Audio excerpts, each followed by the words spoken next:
one of the things that for me in my journey I've found, and this is kind of the direction I want to step into, is having to face the reality that intimacy only comes through ultimately letting your guard down, the willingness to let Mm. people in, the understanding that the truth that realistically most people are not out to get you. And so Mhm. I'm really curious about, not only in your journey but in a practical sense, how can folks step into that place of being open to intimacy? All intimacy starts with self-love, and this is the stepping stone. And it sounds like a cliche, I get. You got to love yourself to love other people. And for years, I thought that was a total cliche. But the truth is, you need to learn to love yourself. And that means overcoming your childhood traumas, your personal history. If you've been through abuse or loss, it could be being betrayed as an adult. All these things in life are setting you up to make decisions. You come to a crossroads in life that no matter how many bad things happen to you, you have to make a fundamental choice if you're going to go left or right. Are you going to love yourself or you're not going to love yourself? Now, part of that is a choice. When I was in Tibet, a Lama said to me, I thought it was profound. He said to me, you are what you choose to become. And I was like, what about my past, my parents, the things I went through, the loss of my mother, being betrayed and PTSD? And he said, at some point, you have to choose what you want to become. And that was profound to me, right? So self-love is partly a choice. It's partly, as you said earlier, which I thought was beautiful, is looking at yourself in the mirror and accepting who you are. Now, I think that the foundation stone of self-love is self-acceptance, right? And that's a choice you have to make, because if you don't accept yourself, it doesn't matter who you're with, and no matter what they say to you, how much they love you, you will still not accept yourself. You've got to start with yourself. So self-acceptance, and I read this in the first book, I Am, which is still the best-selling book of all my 12 books. It's amazing.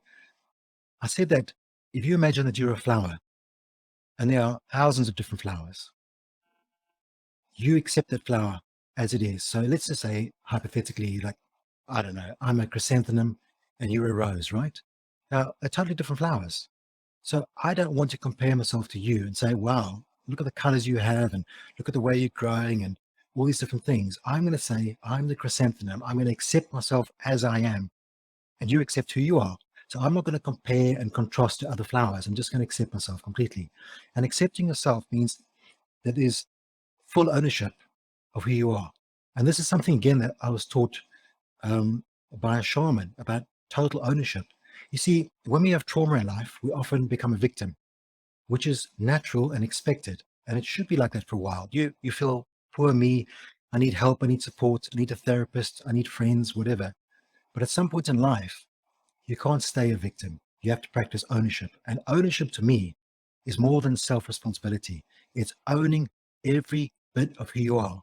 In other words, you look in the mirror, not just owning your physical attributes, your race, your color, your gender, your sexual orientation. It's owning your mind, your thoughts, your emotions, owning the person looking out through these eyes. Because you're not just your body, you're an inner person inside, which is beautiful and special and has never been damaged. So this acceptance is the absolute acceptance of who you are, and no more compare, contrast. Stay away from magazines and social media if you have to. There's so much in this world that's trying to tell us to be something else. You should be an action hero. You need to have rippling muscles. If you're a woman, you have to have sexy curves. It's always more and more and more and more. And those things don't help us. There's so many things I'd like to say here. One of the most profound things I was taught by a Tantra master is that you are not your body. And I know some of you might think, wow, that's a bit esoteric for me and so on. But I'd like you to think about this. When you see a car driving by, there's somebody driving that car. And what's more important, the car or the driver? So if you imagine that your body is like a car that you have, and you have one car for this entire journey of life. And the car comes in different brands, sizes, models, shapes, colors. And it's okay. There's thousands of different kind of cars. When we meet someone, we shouldn't care what the car looks like.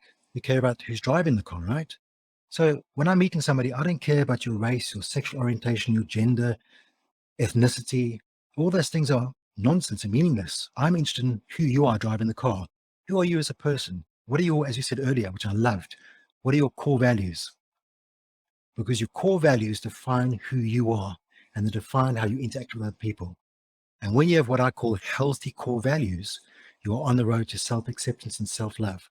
Hey, what's up, Unbroken Nation? Just want to take a moment and invite you to be my guest at Think Unbroken Conference this November. That's right. Think Unbroken is hosting our Unbroken Con for free. It's 5 days of trauma transformation information with myself, special guests, and even some of the leading experts in trauma education from around the world. For 5 days, we're going to jump into what it means to actually take the steps to be unbroken. All you have to do is register for free at unbrokencon.com. That's unbrokencon.com. That's right. 5 days of trauma transformation information with me, special guests, and some of the world's leading trauma trained experts for free for 5 days this November. More details to come. But in the meantime, go to unbrokencon.com to register, and I'll see you there. I want to talk about this moment because I think it's important, because often, and I say this about many things in life, the signs are there. It's there. That thing that you've wanted, that thing you're longing for, the thing you desire, it's there, but you're not open to it because you've already made a decision that you can't have it, right? What was this moment like for you where you made, now there's a choice being made, right, Dan, where you go, okay, oh, I have this new understanding. I'm going to move towards it in this way as opposed to what I was doing. What was that like to develop that understanding within yourself? For me, it was just a shift in the intention, because I was still intentional in going down into the shadows, but we just shifted that intention to, oh, well, I'm still going to continue this journey of learning. I'm still going to continue this journey of being deliberate. I'm still going to continue this journey of creating. And the great thing is that I saw that it wasn't big shifts in what had gone wrong before. It was a simple matter of, for example, gratitude moving beforehand, understanding that I'm human and that I'm fallible and I'm going to make mistakes. And there was some tears, but mostly it was really just coming to love myself enough to let myself get away with the shortfalls in myself and being human. And that's what it really was. It was really about coming back to self and loving myself enough to be okay with the fact that, yeah, I've made some mistakes. Yeah, it hadn't all been rosy and lovely, but I get to have another chance. Yeah, I think about this often, this place in which shame and guilt and self-sabotage exist. I know that's a part of it for you. I'm going to name it, even though you're not, because I recognize it. Oh, shame is insidious and definitely a part of it too. What is that journey like, right? From this place in which it's something that consumes you to which something that you understand and move through? Because I recognize shame, man, it consumes everything when it has hold of you. So the first step in my model beyond intention is accept. And accept really is about stepping into the fullness of our knowing that we're the author and creator of our life. And one of the reasons why I really love the work that people are doing out in the world with shame, one of my friends, Anne Hastings, has got a great book on it, is because shame is one of those insidious things that robs us of the ability to step into it, because we're giving our power away to these illusionary shadows. For me, it was recognizing that, I don't know if you've ever seen the meme. There's this meme. It's like, Lord, save me from my haters. And then there's the God saying, dude, nobody's thinking about you. It's like, I don't know if you've ever seen that word, but it's like, that really hit home for me, because there's an aspect of self-importance. And I don't want to crap on anyone listening in on this, but there's an aspect of like an elevated self-importance that comes from the idea of shame. Other people care about me so much that I'm actually going to take their opinions that often aren't even voiced, project them onto myself, beat myself down on the back of that, and don't allow myself to love myself as a result. Yeah. And loving myself, I mean, I love that love. It's been scientifically demonstrated that the actual experience of love changes the brain frequencies to be more coherent. And when we look at the science of coherence and incoherence, when you introduce a coherent frequency into an incoherent space, it has to change. It's been scientifically demonstrated. So learning to love myself, when I had the awareness of what I was allowing shame to do to me, actually did a lot of the heavy lifting of transmuting that space of shame and guilt and giving me the breathing space to make that new choice of life. Hey, Unbroken Nation, we'll be right back to the show. But I wanted to let you know that you can grab a copy of my first book, Think Unbroken, Understanding and Overcoming Childhood Trauma for free. If you go to book.thinkunbroken.com, you can download the PDF ebook version of the book and get everything that I know about the baseline of healing trauma for free, downloaded to your email right now. Just go to book.thinkunbroken.com to download your copy of Think Unbroken, Understanding and Overcoming Childhood Trauma for a PDF for your phone. Again, that is book.thinkunbroken.com. So one of the things I think is really fascinating in the dichotomy of relationships is when you have these polar opposites, sometimes you have this narrative that begins to play out where suddenly one person wants the other person to kind of come on board to their lifestyle. Yeah. Is that a control thing? Is that this is a comfort thing? Where does that aspect come from? Because I've seen it just as some people want more control, some people want more freedom, and then there's this ebb and flow of can I bring you to my side? Yeah. And look, and welcome to the human race, right? You know, we're not trained in relationships, right? We're not trained in that stuff at all. You know, when we get a few years under our belt, we kind of work out, I understand where my first 7 marriages went, right? I say that with a smile on my face, right? But understand where I went wrong. You know, we're kind of trained to, grow up and, the quarterback marries the cheerleader and all of that type of things. And so where this kind of comes to, if we can value differences, so if we can kind of go, and let's say I'm the freedom person in a relationship, and if I can kind of go, I really value how when we go away on a holiday, how when either you open your bag or I open my bag, there's everything in order. I can absolutely see how everything's in order. I really kind of value that, and that really helps us as a couple. So what I've now done, this is not about you need to dial down on the perfectionistic, get it right stuff all the time. And you need to come across to my side. This is not the moment that happens. There's either a blip in the relationship, or the moment the cement sets around that, Michael, I can tell you where the relationship's headed. We're heading for divorce, and we're cutting up the dog. Where there's your half of the dog, there's my half. That never goes well. So when it becomes about you need to come to mine or I need to go to yours, I can tell you long term that's not going to, the relationship is the beginning of the end. Now, if it's a little blip, there's nothing kind of wrong with that. But the moment it sets, it's a problem. What we're actually meant to do, we're almost meant to create a co-created space where at least 51% of the time I'm actually contributing to that. I'm contributing to our relationship. It's not about you need to be more like me. And by the way, that'd probably make me feel comfortable, but I'd get pretty bored with that, by the way. Or I need to be more like you, which means I need to give myself away. And at some point I'm going to get resentful and run off and find the next door neighbor a bit attractive and go and refine myself. I see it all the time in careers where people get into a job, they want to prove themselves, they overwork themselves, they take on too much, they lose themselves within a role, they lose their anchor and their identity, then all of a sudden they need to resign to actually go and find themselves again and start the whole process again. We see that in personal relationships the whole time.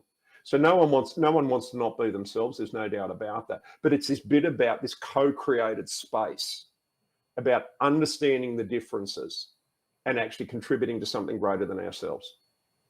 Where do you find the balance? And it's funny because we're coming back to this. Where do you find the balance of A, taking care of yourself versus B, and the other side of it, really trying to focus on understanding your partner? Look, that is such a great question, and that is create and adjust every day. That is create and adjust every day. There's almost and so there's got to be a balance, for each individual, and there's got to be a balance for a couple. And again, it's not the stuff that we kind of talk about. It's not the stuff that we tend to get into a relationship and basically say, look, I really like my time alone, and my time alone looks like, going for long walks by myself on every Saturday afternoon. How does that fit with you? How would that work for us? So this is a negotiated process. This is a transparent process. And I think that, really good long-term relationships, we get to learn about ourselves and we get to learn about another individual.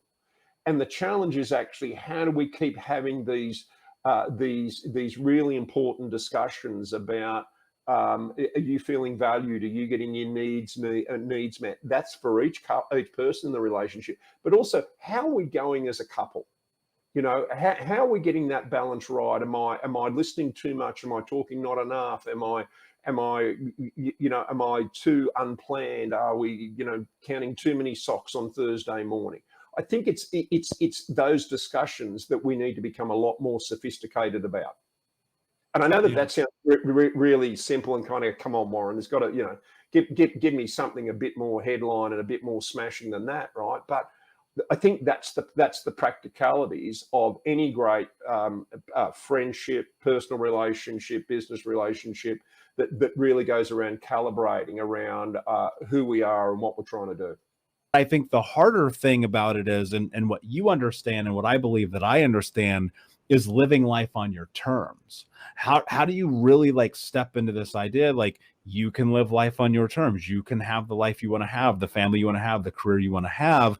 When over here on the other side of the room, everybody's telling you, you better get in the box and do what the hell we tell you to do, and raise your hand if you need to go to the bathroom. Yeah. It's funny you say that, we got to get in the box. One of the things I say is, don't just think outside the box, create your own. So I think everyone has a story and everyone has a gift. And the quicker we can become owners of our life, take responsible of our life, our future. It's not a blame game. It's not someone else's responsibility. It's our responsibility. So this whole idea of thinking outside the box and creating your own, it is really about, what does somebody want in their life? And what I may want may not be the same as you, and it may not be the same as someone else, and that's okay. But it goes back to really an understanding of redefining success and normal. So the whole reason why I came out with this stuff is really to challenge the status quo. It's to make folks look from a different lens on, is this a life I want, or am I living someone else's life? Not only that, we can go deeper and say, is this someone else's painted picture of what success means? So each person's life is different. Not everyone's a parent. I get that. But what is it in their life? What is in your life that you want? And if we can work backwards from getting the finances taken care of, then we can begin to have different options about how do we design this. Maybe for some folks, it's being a digital nomad. There's a lot of folks in my space that they take pride in going country to country, just using a laptop and a cell phone to make money. Someone like myself that has kids, it's not as easy, but that flexibility and option is there, but it also comes with a lot of stress potentially. So there's always going to be ups and downs and pros and cons. But at the end of the day, I think if we're able to control the things that we can control and realize that it will come with some stress and some pressure, then we can begin to start designing from a different standpoint. One of the things you mentioned was people are telling you don't do this and stay in this box. I think once you start talking to other people who believe what you believe and think like you think, you're talking to a different crowd of people. But I agree, there's a lot of people who are telling you don't do it. It's stupid. It's a waste of your time. You're going to fail. But there's also the people like me. There's the people like Michael who are telling you it's possible. They're telling you, what if you took that first step and you did come on the other side? And we need more of encouragement, not discouragement. There's enough people out there telling you it's not going to work. There's enough people out there telling you don't do it. But there's not everyone that you're going to meet every single day that's going to tell you that you can do it, it's possible, and for you to go take that first step. So I'm glad that we're having this conversation about it, because everyone, regardless of where you come from, regardless of your background, regardless of the mistakes you made or the success you've had, you have a story and you have something special. It's your job to get that out to the world. It's your job to share that and maybe help somebody else. We'll be right back to the show, my friend, but I wanted to let you know about our brand new podcast community for Think Unbroken podcast. I know that for so many trauma survivors like myself, for the longest time, I felt alone, like nobody got it, nobody understood, and that I was just going to have to figure this out on my own. But that's not true. And the reason why we created our brand new Think Unbroken Academy podcast community is so that we can bring all the members of the Unbroken Nation together in a place where we can learn, grow, heal, change, and transform our trauma into triumph. I would love to have you come and be a part of the brand new community. Just check out thinkunbrokenacademy.com or click the link in the podcast description. And I cannot wait to see you there, my friend. Again, just head over to thinkunbrokenacademy.com. And until then, be unbroken. Thank you so much for listening to Think Unbroken. Please share this episode with someone who could use it and help us move forward in our mission of ending generational trauma in our lifetime. And if you would, please take 5 seconds to pop on iTunes or Spotify, hit that 5-star, leave a review, and you can also reach out to us on social at Michael Unbroken or at Think Unbroken. And of course, you can check out our YouTube channel at Think Unbroken. Thank you for being a part of Unbroken Nation, my friends, and until next time, be unbroken.